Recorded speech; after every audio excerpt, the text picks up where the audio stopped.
What is up, guys? Welcome back to another GeekaWhat video. And in today's video, I'm going to be building an overkill 4K gaming PC that's going to not only look the part, but provide awesome performance numbers too. A system assembled inside of a case that I've not built with in a really long time, and powered by some of the best hardware on the market. As always, I'll be walking you guys through the build, talking through the parts I'll be using today and why, and looking at those gaming benchmark numbers a little bit later.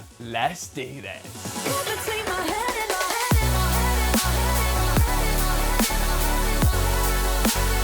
I actually want to start today's build off by talking about the case that I'll be using today, as I'm really excited to finally build again in HYTE's Y70. Those of you who've been watching the channel for a little while will know that I actually used the Y60 as my personal rig PC case for a number of years and was always super happy with it. In fact, it consistently ranked as my best case of the year in a number of different best case roundups. Now, this is the TI or the Touch Infinite version, which gives us this 2.5K 10-point multi-touch touchscreen on the front of the panel. This we can configure in HYTE software to show a range of different metrics, or even play Tetris if the functionality is still the same as when I built in the white version of this a couple of years back. I actually think this case has the potential to look slightly better in black than in white. I think having it all blacked out is really nice, and is going to allow us to accent it in different ways with the other hardware in the build, with the fans I've chosen, and all that kind of stuff. The unique selling point with this case, of course, is that it's a fish tank style case, arguably one of the more original fish tank style designs, and of course allows us to intake air through the bottom and the side,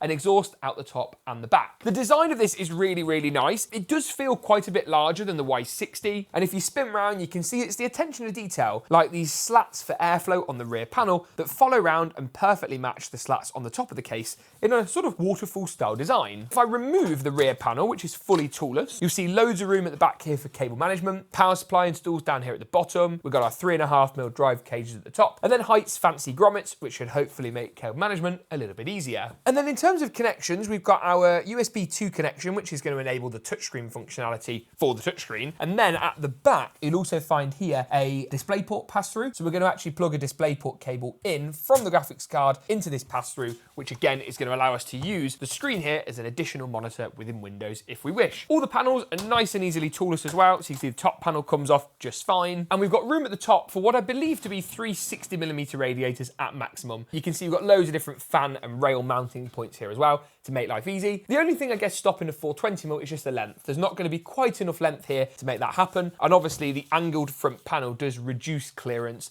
very slightly. One more thing to note on this case, which is a big pro, if that's what you're into, is it is vertical GPU mount only. You cannot put standard horizontal mount GPUs in. At the back, you'll notice here we've got 4 PCI lanes, so you've got plenty of room for really big, beefy, long GPUs. You do still have half height lanes as well at the rear, so if you did have something like a network card that has the shorter PCIe lane included, that potentially could go there. But your standard expansion cards can only go here. So if you're someone who wants to install, I don't know, multiple GPUs in a build for whatever reason, this is not the case for you. Now, I should talk about the other hardware that I've got to go inside of this system. And I've gone for a bit of a ROG theme. Not sponsored, but I figured why not make it all match. The cooler, I've got the RYUO 4 SL C360 ARGB. This is inspired, shall we say, by the STRIX cooler, but I actually think the screen module being bigger could look really nice in the system. For the GPU, I've got this Astral RTX 5090. I'm going all out on this build in terms of performance. It's going to be absolutely crazy. And I think aesthetically, this matches the case really well. I have got an ASUS Matrix 5090 on order, which is the limited edition model, which could look really cool in here as well. So let's see if that arrives and whether we do a bit of GPU swapping later on. In terms of your GPU options for this build, do you have to spend 5090 money if you're building in this case? Absolutely not. For the AMD side, a 9070 XT would work absolutely fine. And if you're going NVIDIA, the 5080 is the cheaper, more mainstream option. Just maybe don't go for the Astral if you're trying to get a 5080 to save a bit of cash. Would I buy this case necessarily for the likes of an RTX 5070, RX 9070 non-XT? Probably not. It's quite an expensive case, has a lot of features, but on the lower end, your money will be better spent on things like the GPU, things like the CPU, or of course in the current climate, memory.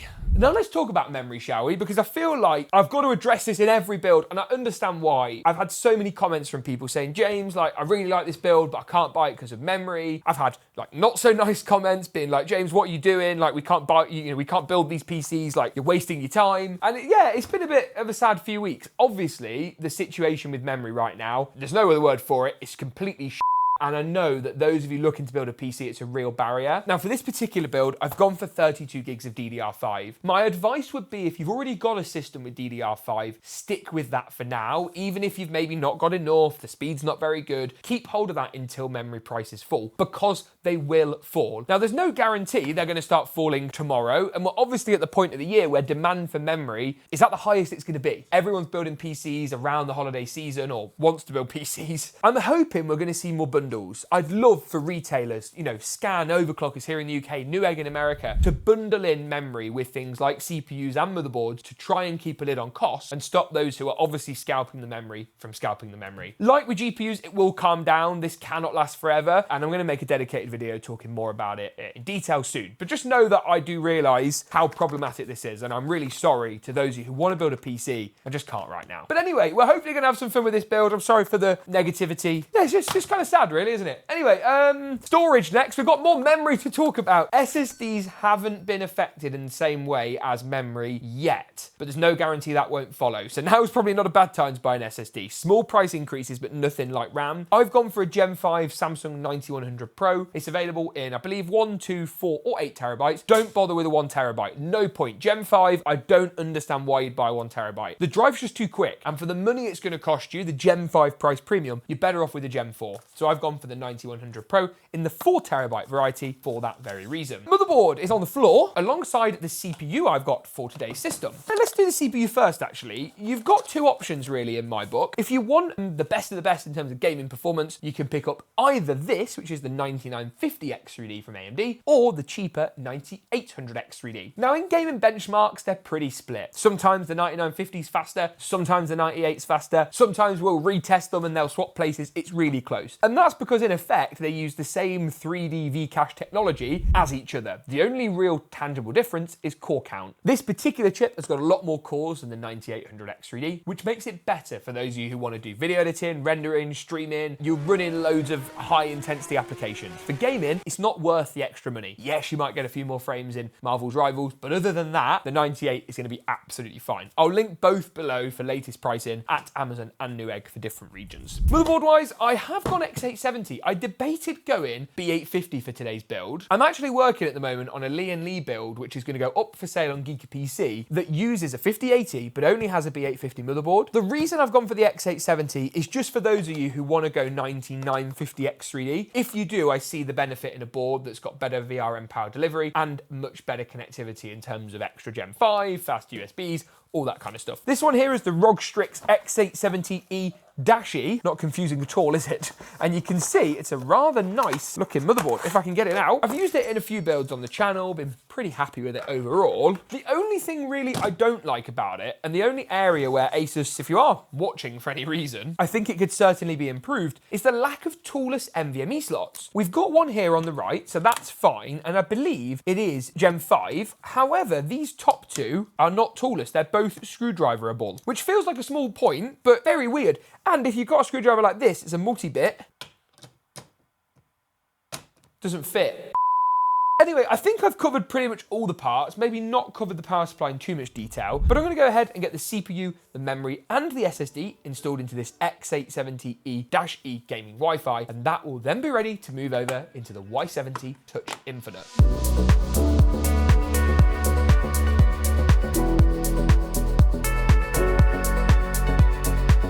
In order to get the motherboard assembly into the case, you do need to just take out the top of the PCI Gen 5 riser that comes pre-installed in the case. So I'm going to unscrew that and then just free it up. Once that's been freed up, I can then slide the motherboard in nice and gently, get it through the rear IO shield at the back. There we go. And we've got our motherboard fixed into place. 9 screws in total, so there's 3 at the top, 3 along the middle, and 3 down the bottom. And then I'm going to return the Gen 5 riser into place, which in this case will need moving down a little bit bit to accommodate for the PCI lane location. Okay, that is progress. And I think next I'm going to do the CPU cooler. Now there's a lot of clearance at the top of the case really, so I don't think this is going to cause any problems or get in the way. And this, as I say earlier, is kind of a combination of like Lee & Lee's Hydro Shift with those center mounted hidden tubes and a cooler like the STRIX Panorama with its curved OLED display. What I mean by that is if I take the cooler out of the box, we've got, oh my goodness, this is very complicated. We've got ourselves a radiator, and then you can see the tubes are in the middle. Now that means that compatibility is not perfect across all cases, but cases it does work in, it should look really rather nice. That box is very large, so I'm gonna move that out the way for now, and then go ahead and actually swap out the fans that are pre-installed onto this cooler, as I've gone ahead and picked up something a bit more fancy. And by fancy, what I mean are these, the Lee & Lee Unifan SL-Inf Wireless. They're some of my favorite looking fans. I know you guys love the way they look as well, and I figured that they'll just set not only the cooler off better, but match the rest of the build really nicely. So 3 fans to change out here in total.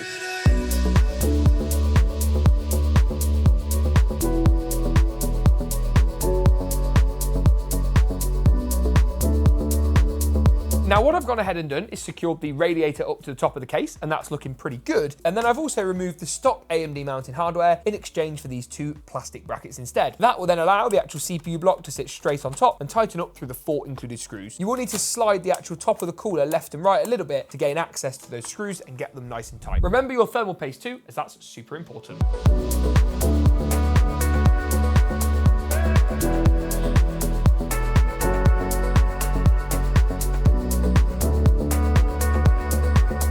So the cooler is on, and you can see it actually slides left and right and looks really rather nice. The next thing I think I'm going to do is fans. Now I've already got 3 of our lovely Unifans at the top, and I'm just thinking maybe the radiator needs to slide towards the back a little bit, and then I'm going to pop an extra reverse fan in the rear, some extra fans on the side, and even some fans on the bottom for intake. And with that many fans to install, it's time for something we call, go on Dan, what's it called Dan? Oh no. Come on Dan, you can do it! A fan! A fan time!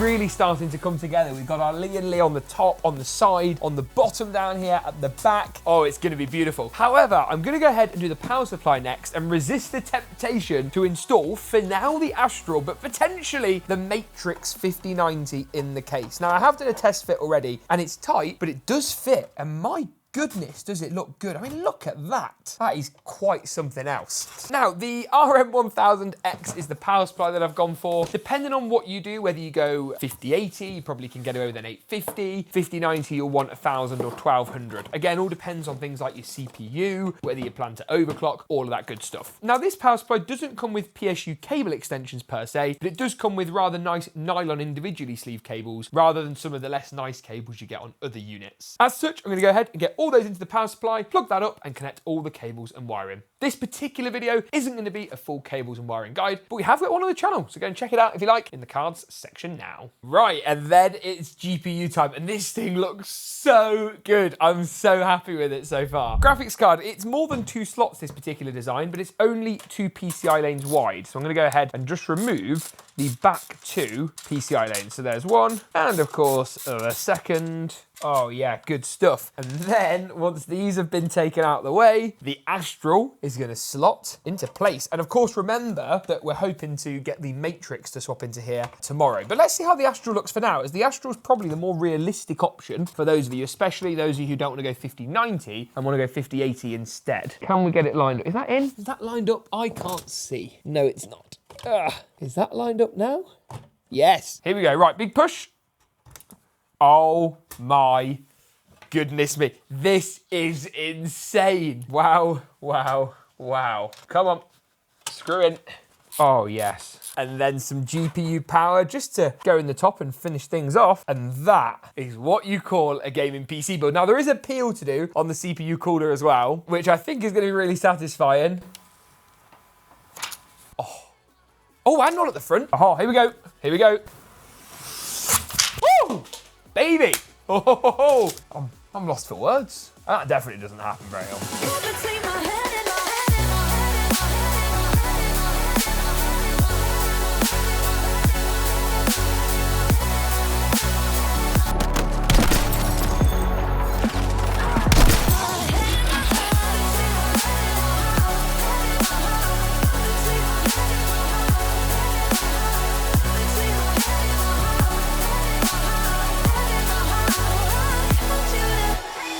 What an incredible looking gaming PC build. I can't stop looking at how good this Matrix GPU looks. And yes, it's going to be incredibly expensive, but wow, it's a statement piece. And when combined with ASUS's pretty evidently STRIX inspired CPU cooler, this is a system that I've just fallen in love with. And I really, really love the way the Lee and Lee fans blend into this HYTE case, a combination I've never used before. But the big question is performance. Does this thing perform? We all know it's going to, but what are the frame rates? Let's take a look. Now, I do want to give a big thank you very quickly as well to Iyama for kindly sending over their GB2771 UHSU. Not the most attractive model name in the world, but it's a very good 4K monitor that's got dual mode functionality that I was able to use to test this build at 4K. They've got their Black Hawk, Red Eagle and Gold Phoenix lineups with different options available, and I'll definitely link those below because I know you guys are always asking about monitors for builds. Now, in terms of gaming performance, you won't be surprised to hear that this system eats through all the latest titles and provides incredible frame rates in the process. All of the benchmarking today was done at 4K high settings, and it really is a set of numbers to behold. Now let's start off, shall we, with Marvel rivals. Here at 4K high, the RTX 5090 Matrix and Ryzen 9950X 3D